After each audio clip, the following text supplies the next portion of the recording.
실제로 이런 고민을 하시는 분들이 그리고 또 되게 많으실 것 같아요. 굉장히 많습니다. 네. 제가 또 검색을 해서 제가 네. 이런 사례들을 조금 준비를 해봤습니다. 첫 번째는 이제 국내 주식에 100% 투자를 한 투자자분의 어떻게 보면 사례인데요.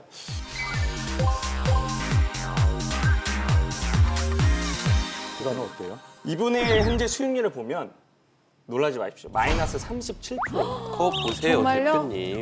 와. 이렇다니까요. 그래도 그 반면에 그 25개 외의 종목 중에서는 오른주도 있습니다. 물론 그런 종목들도 있겠죠. 근데 이런 현상이 왜 벌어지냐면 종목이 너무 많다 보니까 관리가 안 되고 그렇죠. 시장이 취약하다 보니까 배당을 많이 줌에도 불구하고 주식들이 하락을 하면서 전체적으로 수익률이 안 좋은 그런 상황입니다. 그러면 해외랑 국내랑 절반씩 하신 분 사례도 있나요? 예, 물론입니다. 네. 이분 같은 경우에는 뭐 국내 주식뿐만 아니라 국내 자산, 특히 액티브 펀드라든지 펀드를 같이 가입을 하신 분인데요.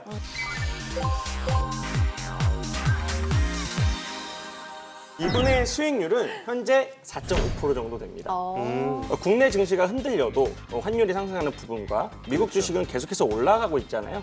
이러한 부분들이 좀 수익률을 서로 상쇄를 해주는 그런 반면에 배당에서 나오는 배당은 꾸준히 받아가는 그런 포트폴리오를 지금 구축을 하고 계신 분입니다. 마지막으로 이제 해외 자산에 100% 투자를 한 고객님의 사례인데요. 네. 장단컨대 좋았을 겁니다. 아, 좋았다. 네. 확실하십니까? 대표님 귀를 크게 열고 예, 들어주시면 알겠습니다. 좋겠습니다.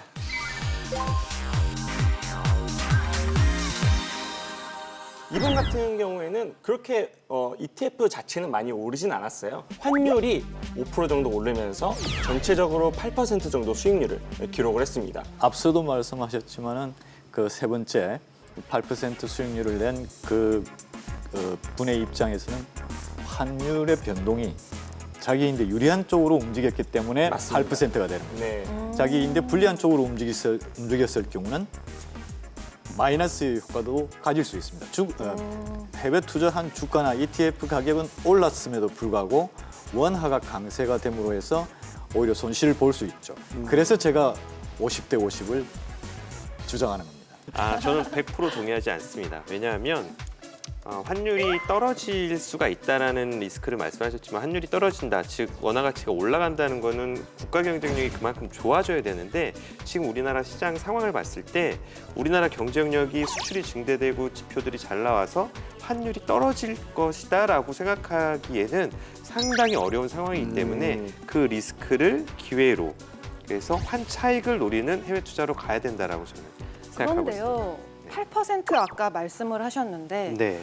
좀 작지 않은 것임에도 불구하고 국내에서 얻는 이익률보다는 그렇게 막 크게 와닿지는 않거든요. 이쯤에서 퀴즈 하나 내볼까요? 네. 네. 세 명의 투자자가 네. 세 분의 투자자가 각 1억씩 3년간 투자를 시작합니다. 갑은 첫 해에 50% 손실을 났지만 두 해에는 열심히 노력을 해서 플러스 50, 플러스 50을 냈습니다. 을은 첫 해 플러스 50%를 내고 두 번째에 실수로 50%를 까먹었습니다. 하지만 세 번째에 다시 수익을 내서 플러스 50%를 낸 경우가 있고요.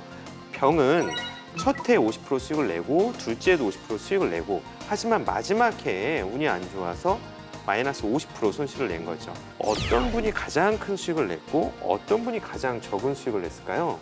단순 계산으로 계산을 하지 않고 단순한 느낌으로는 세 번째 3년 차에 50% 마이너스가 됐다는 것은 그동안 벌었던 돈의 반절을 날린 꼴이 되니까 제일 손실이 크지 않나는 단순한 생각입니다. 빠지고 오르고 다 한 번씩 경험을 했기 때문에 네. 마지막에는 좀 비슷하지 않을까요? 신 팀장님 어떻게 생각하세요? 저는 좀 네. 다르게 생각하는데 네. 아무래도 처음에 좀 50%를 빠진 상황에서 네.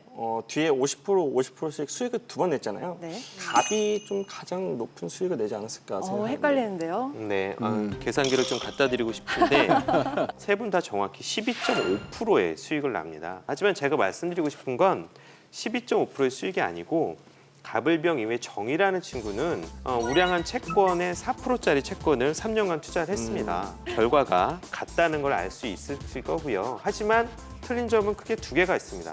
앞에 가불병은 마음고생이 엄청나게 심했을 거예요. 그리고 우리나라 주식시장에서 한 해에 50%씩 수익 나는 사람은 거의 찾아보기가 어렵습니다. 이 비교만 보더라도 꾸준하게 손실을 보지 않고 수익을 내는 게 얼마나 큰지를 알 수 있고요. 아까 8%가 작으셨다고 하셨는데 와닿지가 않아요. 그 네. 8%가. 아까 그 4%가 3년 됐지만 네. 8%가 3년이 되면 훨씬 더 크겠죠. 와우. 네. 국내랑 해외의 투자비 배분에 대한 이야기를 나눠봤는데 마지막으로 한 줄 평을 어떻게 들어볼 수 있을까요? 국내에 좋은 기업, 경쟁력 있는 기업 많습니다. 제가 정말 사랑하는 종목들도 많고 국내 주식에서도 충분히 기회는 있지만 제가 말씀드린 건 확률입니다. 우리나라에서 좋은 수익을 내는 확률보단 해외 투자에서 높은 확률을 내는 확률이 상당히 높기 때문에 해외로 가자고 저희 한 줄 평은 저는 맛있는 것만 먹는다로 하겠습니다. 그래도 저는 편식은 별로 안 좋아합니다. 한국 시장이 다시 어느 정도 경제적인 그 요인들이 스포트가 되고 대외적인 무역 거래가 뭐 수출이나 수입이 어느 정도 적정 수준, 건전한 수준으로 돌아갔을 경우 반등할 여지가 있기 때문에 또 반등의 폭이 클 가능성이 있기 때문에 한국의 반, 미국의 반. 즉 그래서 한 줄 평은 편식은 금지. 전 아무리 맛있어도 반반씩 먹습니다. 반반씩 드신다. 예. 양념 반, 후라이드 반. 네. 그렇죠. 모든 투자의 투자 최종 판단은 시청자분들의 몫입니다. 현명한 투자 선택하시길 바라겠고요.